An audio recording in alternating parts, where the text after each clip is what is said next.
안녕하세요. 일상 속 애매한 법, 어려운 법, 궁금한 법에 대해 알차게 퍼드리고자 준비한 버퍼링 이준호 법무관입니다. 든든한 법 한 그릇 하실까요?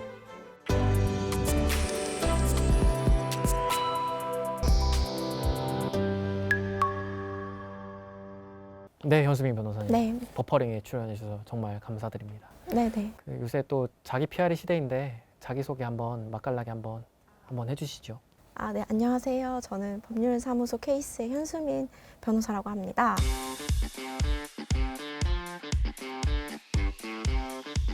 오늘 이준호 법무관님이랑 함께 일상생활의 법을 조금 쉽게 설명해 드리는 시간 갖도록 하겠습니다. 최근 세모니아 전세 사기 사건이 굉장히 문제된 적이 있었죠.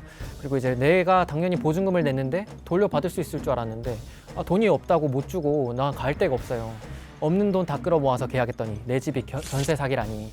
최근 뒤숭숭한 부동산 시장 속에서 전세 사기 문제가 뉴스에 나오면서 피해자도 속출하고 있습니다. 특히 이제 부동산 가격이 하락하면서 깡통 전세 사기 이 피해자가 속출하고 있는데요. 모르면 당하는 전세 사기, 알아야 할 법과 대응법들을 알려드리겠습니다.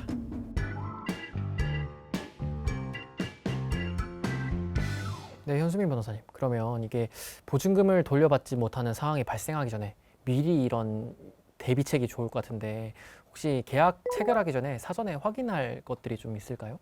네, 우선적으로는 등기부 등본을 조금 확인하셔야 될 것 같아요. 그래서 이 집주인, 소유자가 누구인지 그 개인적인 인적 사항들을 조금 확인하고, 그리고 해당 집에 가압류나 뭐 가처분이 걸려 있는지 여부도 좀 체크하시고요.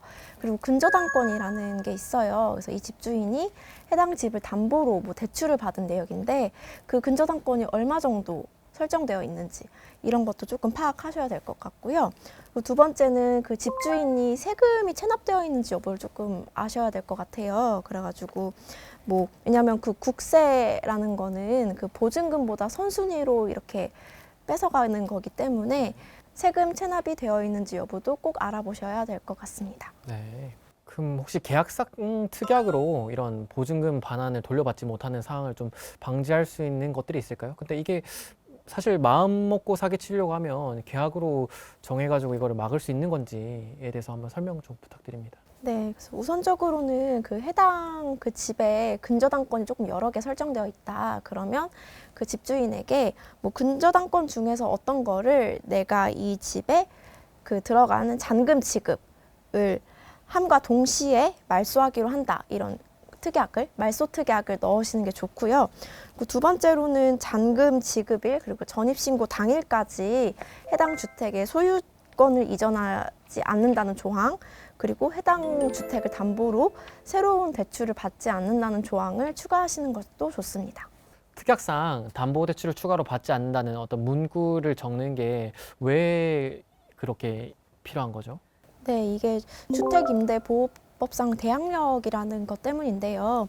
그 우리나라 주택임대보호법상 그 전입신고를 하고 인도를 하면 그 임차인에게는 그 다음 날, 그러니까 전입신고한 다음 날 0시부터 그 대항력이라는 게 발생해요. 근데 그게 아니라 근저당권 설정 같은 경우에는 신청일을 기준으로 그 효력이 발생해요. 그래서 근저당권 설정이 그 본인의 그 임차권 전입신고 일보다 먼저이거나 같은 날 그게 이루어졌다면 근저당권이 우선 순위가 되기 때문에 추후에 해당 집이 경매에 넘어갔을 때 근저당권에 담보되어 있던 그 채무가 먼저 변제가 되고 그 보증금은 조금 후순위로 밀릴 수 있기 때문에 해당 조항을 넣는 것을 추천드리는 것입니다. 그럼 이게 당일날 임대인이 그 임대차 계약을 하고 또 근저당권 설정 계약을 동시에 하고 이제 뭐 설정 등기를 마쳤다. 그럼 이제 임차인의 전입 신고 일자로 인한 어떤 보호받는 효력이 뒤로 밀릴 수 있다는 거죠. 네. 그럼 이제 보호를 받지 못하게 되는 거고. 그렇죠. 그렇죠. 임차인이 알지 못하는 선순위 채무가 발생할 수 있다는 문제점이 있다는 것입니다. 네, 그런 이유에서 특약 사항이 필요한 거군요. 알겠습니다. 그러면 전세 사기라고 하는 게 뭐 이름만 봤을 때는 전세하고 사기 뭔지 모르겠는데 혹시 구체적 사례가 어떻게 돼 있을까요? 네. 우선적으로 보증금 반환 문제랑 관련돼서 그 임대인의 기존 채무가 워낙 많아서 해당 집이 경매로 넘어갔을 때 그 선순위 피담보 채무의 모든 그 경매 가액이 충당되고 나면 임차인이 보증금을 돌려받지 못하는 경우가 가장 흔하고요. 그리고 두 번째로는 요즘에는 뭐 역전세 경우가 되게 많죠. 그래서 그러니까 애초부터 보증금을 돌려주지 않을 목적으로 전세 가액을 높게 설정해서 전세 계약을 체결하는 경우가 있습니다. 그리고 뭐 요즘에는 그 임대업자들이 그 집을 한 채가 아니라 여러 채를 매입하잖아요. 그 매입하는 과정에서 뭐 양도소득세 같은 거를 내지 않아서 국세가 체납되는 상황도 있는데 해당 국세가 조금 밀려서 추후에 임차인이 반환받을 보증금이 부족한 경우도 있습니다.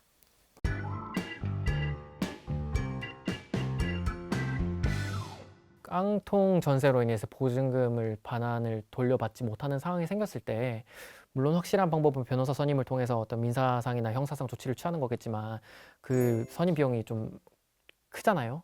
이제 일반인 입장에서는 되게 부담스러울 수 있는데 그때 스스로 할 수 있는 어떤 민형사상 조치가 있을까요? 만약에 전세보증보험에 계약이 되어 있으시다면 전세보증보험에 문의하셔서 전세금의 일부나 좀 전부를 반환받으실 수 있는 방법이 있고, 그거는 주택도시보증공사에서 하는 그 네, 정책 말하는 맞습니다. 거죠? 네. 그렇고 민사적으로는 지급 명령을 조금 간단히 하실 수 있어요. 이거는 구체적인 소장의 기재 없이도 간단하게 신청할 수 있으시는 거고요. 형사적으로는 고소를 조금 진행하셔야 될 것 같아요. 근데 일단은 고소는 사기의 기망 의도 이런 게 조금 중요한데 그 계약 체결 당시의 상황이나 이런 걸 좀 구체적으로 기술을 하셔가지고 고소를 하시는 것이 좋습니다. 네, 그리고 그 소액 임차인 최우선 변제권이라는 제도가 있어요. 이거는 뭐 지역에 따라 좀 금액이 다르긴 한데요. 서울의 경우에는 주택 가액이 1억 5천만 원 이하인 경우에 전입 신고를 완료하셨다면 그 최우선적으로 5천만 원 정도의 보증금을 좀 변제받을 수 있어요. 근데 다만 이 경우에도 그 경락 기일까지 전입 신고를 계속 유지하고 계셔야 됩니다. 그래서 만약에 법원에서 뭐 이렇게 통지가 날라오면 배당 요구를 꼭 하시고 경락이 종료될 때까지 해당 주택에 거주하시고 전입 신고를 유지하셔야 합니다. 그러니까 배당 요구도 해야 되고 뭐 다른 곳으로 이사 가면 안 된다. 네. 전입 신고를 다른 곳으로 절대 해주면 안 된다. 이런 네. 걸 강조하시는 거죠. 네, 맞습니다. 그럼 그 이전에 또 사실 문제가 터지기 전에 사실은 고액 상습 체납자인지 그리고 이제 또 국토부에서 어떤 공시지가 실거래 확인해서 이게 깡통 전세 위험이 없는지도 스스로 사전에 체크하는 게 되게 중요할 것 같네요.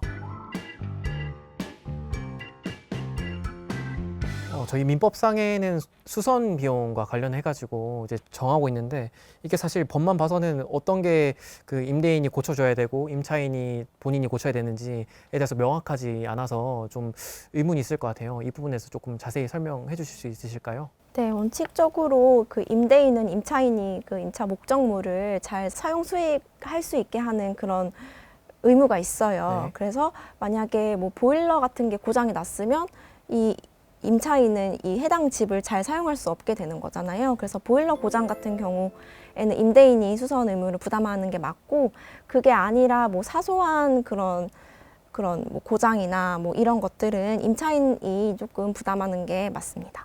그러면 도어락 같은 경우는 이게 사소한 건가요? 도어락 같은 경우에는 뭐 이미 기존에 있는 도어락을 변경하는 경우 있잖아요. 그래서 정상적으로 잘 작동이 되고 있는데 변경하는 경우면 임차인이 하셔야 되는 거고, 만약에 이게 도어락이 아예 고장이 나가지고 뭐 전혀 기능을 못한다, 그런 경우에는 임대인이 하셔야 되는 게 맞는 것으로 생각됩니다. 네. 그럼 창문 샤시는 좀 어떤가요?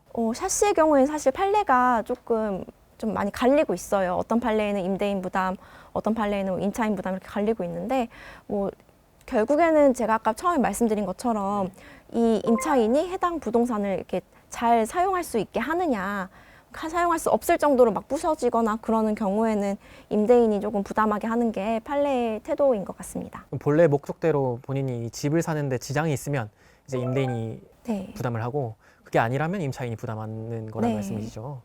네, 알겠습니다.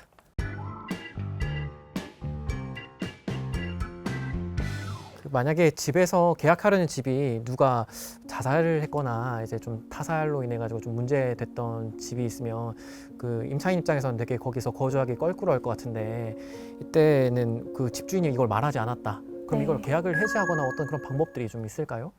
일단은 어쨌든 이것도 전세 계약 체결 당시에 사실 중요한 사항을 고지하지 않은 거잖아요.